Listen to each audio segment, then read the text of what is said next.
सुप्रभात बच्चों। आज मैं आपके लिए कक्षा 6 हिंदी मल्हार की बुक का पार्ट 2 लेकर आई हूँ। पार्ट 1 और उसके क्वेश्चन आंसर मैं ऑलरेडी अपलोड कर चुकी हूँ अपने चैनल पे। आज मैं पार्ट 2 बनाने जा रही हूँ जिसका नाम है गोल। गोल से यहाँ मतलब है कि गोल उसको बोलते हैं जब दो खंभों के बीच जो जगह होती है वो क्षेत्र होता है जहाँ पे अंक बनाने के लिए गेंद को फेंका जाता है, उसे गोल कहते हैं। तो अब हम पार्ट शुरू करने जा रहे हैं। तो आप देख सकते हैं कि चैप्टर 2 गोल पार्ट का नाम लिखा हुआ है। अब ये किसकी कहानी है? ये मेजर ध्यानचंद की कहानी है। तो अब इस कहानी में मेजर ध्यानचंद के बारे में पढ़ेंगे। तो आइए पाठ शुरू करते हैं। इस पाठ का नाम पढ़कर आपके मन में कुछ गोल वस्तुओं के नाम या चित्र उभरे होंगे, गोल गेंद, गोल रोटी, गोल चंद्रमा आदि। लेकिन यह पाठ एक विशेष प्रकार के गोल और उसे करने वाले के बारे में, जैसा कि मैंने अभी आपको समझाया कि गोल वो जगह है जहां अंक बनाने के लिए जिस क्षेत्र में गेंद को फेंका जाता है, ये वो वाले गोल की बात हो रही है। यह पाठ एक प्रसिद्ध खिलाड़ी के संस्मरण का एक अंश है। वो प्रसिद्ध खिलाड़ी कौन थे? मेजर ध्यानचंद। आइए इसे पढ़ते हैं और जानते हैं कि कौन थे वे प्रसिद्ध खिलाड़ी। खेल के मैदान में धक्का मुक्की और नोक झोंक की घटनाएं होती रहती हैं। जब भी खेल के मैदान में आप देखते हैं कि जब खिलाड़ी खेल रहे होते हैं तो उनके बीच में धक्का मुक्की भी होती है और उनके बीच में आपस में नोक झोंक भी हो जाती है, लड़ाई झगड़ा हो जाता है। तो ऐसा होता रहता है खेल में, तो यह सब चलता ही है। जिन दिनों हम खेला करते थे उन दिनों भी यह सब चलता था। अगर हम अपना पिछला समय याद करें कि जब हम छोटे थे और हम खेल खेला करते थे तो हमारे बीच में भी ये सब घटनाएं होती थी। सन 1933 की बात है। उन दिनों मैं पंजाब रेजिमेंट की ओर से खेला करता था। अब ये कौन बोल रहा है? ये ध्यान मेजर चंद जी बोल रहे हैं कि जब मैं पंजाब रेजिमेंट की तरफ से ओर से खेला करता था, एक दिन पंजाब रेजिमेंट और सैम्पर्स एंड माइनर्स टीम के बीच मुकाबला हो रहा था। अब ये दो टीमों के नाम बताए हुए हैं आपको। माइनर्स टीम के खिलाड़ी मुझसे गेंद छीनने की कोशिश कर रहे थे। अब जो माइनर्स ध्यानचंद थे वो पंजाब रेजिमेंट की टीम की तरफ से थे और जो उनकी अपोजिट टीम थी, जो माइनर्स टीम थी, उसके जो खिलाड़ी थे वो मेरे से गेंद छीनने की कोशिश कर रहे थे।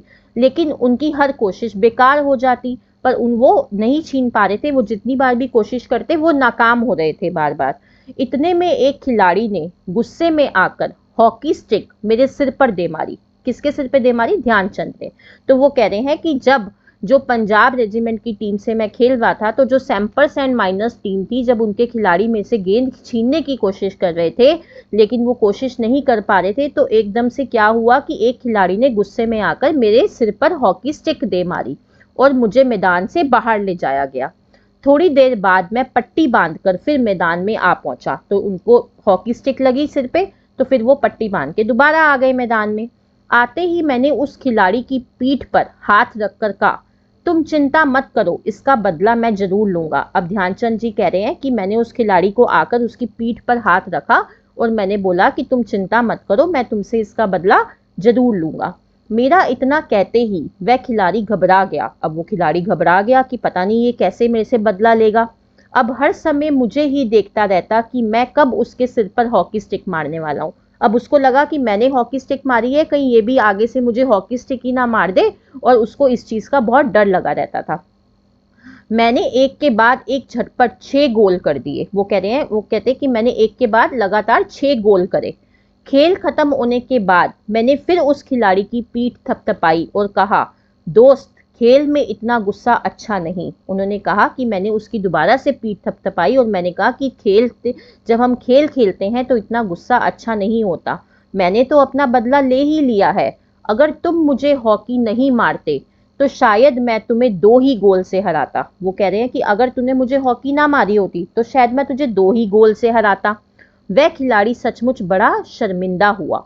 तो देखा आपने मेरा बदला लेने का ढंग। अब ध्यानचंद जी कहते हैं, तो देख लिया तुमने कि मैंने किस ढंग से तुमसे बदला लिया।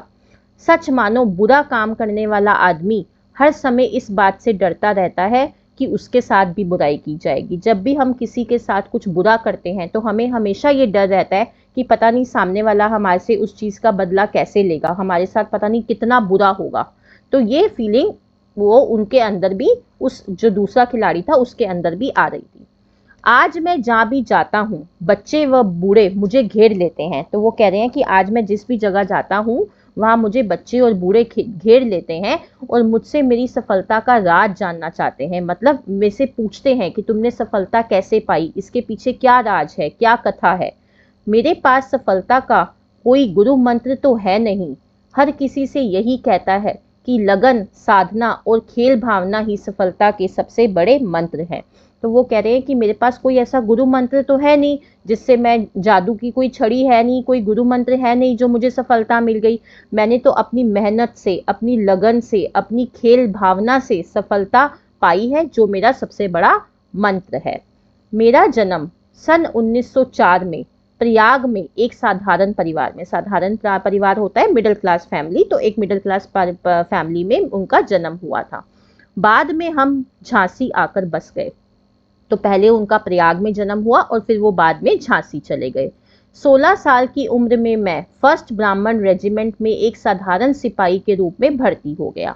अब वो फर्स्ट ब्राह्मण रेजिमेंट में एक साधारण सिपाही के रूप में भर्ती हो गए। मेरी रेजिमेंट का हॉकी खेल में काफ़ी नाम था। अब वो कह रहे हैं कि जो मेरा रेजिमेंट था, कि जहाँ मैं खेलता था, जो मेरी टीम थी, उसके अंदर मेरा बहुत नाम था, हॉकी खेल में मेरा बहुत नाम था। पर खेल में मेरी कोई दिलचस्पी नहीं थी। उस समय हमारी रेजिमेंट के सूबेदार मेजर तिवारी थे। अब वो कह रहे हैं कि उस समय जो वहाँ के हेड थे वो कौन थे, रेजिमेंट के, मेरे रेजिमेंट के हेड मेजर तिवारी थे। वे बार बार मुझे हॉकी खेलने के लिए कहते। हमारी छावनी में हॉकी खेलने का कोई निश्चित समय नहीं था। छावनी होती है जो कैंप था उनका, जो कैंटोनमेंट था, उसमें हॉकी खेलने का कोई समय नहीं होता था। कि ऐसा नहीं था कि कोई निश्चित समय था कि इसी समय खेलना है, ऐसा कुछ नहीं था। सैनिक जब चाहे मैदान में पहुंच जाते और अभ्यास शुरू कर देते। अभ्यास होता है प्रैक्टिस, तो वो वहां पहुंच जाते थे खिलाड़ी और प्रैक्टिस करना शुरू कर देते थे। उस समय तक मैं एक नौसिखिया खिलाड़ी था। नौसिखिया होता है आरंभकर्ता, जिसने अभी खेलना शुरू किया होता है, उसको बोलते हैं नौसिखिया खिलाड़ी। जैसे जैसे मेरे खेल में निखार आता गया वैसे वैसे मुझे तरक्की मिलती गई। तो वो कह रहे हैं जैसे जैसे मैं खेलता था तो मेरे को और इम्प्रूवमेंट होती थी और मुझे तरक्की मिलती गई। सन 1936 में बर्लिन ओलंपिक में मुझे कप्तान बनाया गया। अब वो बर्लिन ओलंपिक टीम के कैप्टन बन गए। उस समय मैं सेना में लांस नायक था। अब लांस नायक क्या होता है? भारतीय सेना का वह पद होता है जो नायक पद से छोटा होता है, उसको लांस नायक कहते हैं। बर्लिन ओलंपिक में लोग मेरे हॉकी खेलने के ढंग से इतने प्रभावित हुए कि उन्होंने मुझे हॉकी का जादूगर कहना शुरू कर दिया। अब लोगों ने उनको किस नाम से पुकारना शुरू कर दिया? हॉकी का जादूगर। इसका यह मतलब नहीं कि सारे गोल मैं ही करता था। मेरी तो हमेशा यह कोशिश रहती कि मैं गेंद को गोल के पास ले जाकर अपने किसी साथी खिलाड़ी को दे दूं। मतलब उनके अंदर इतनी अच्छी भावना थी कि उनको लालच नहीं था कि सारे गोल मैं ही ले लूं। वो क्या करते थे कि गेंद को हमेशा वहां पहुंचाकर गोल तक ले जाकर वो किसी खिलाड़ी को दे देते थे, ताकि उसे गोल करने का श्रेय मिल जाए। श्रेय होता है अवसर मिल जाए, चांस मिल जाए, तो वो उस खिलाड़ी को दे देते थे।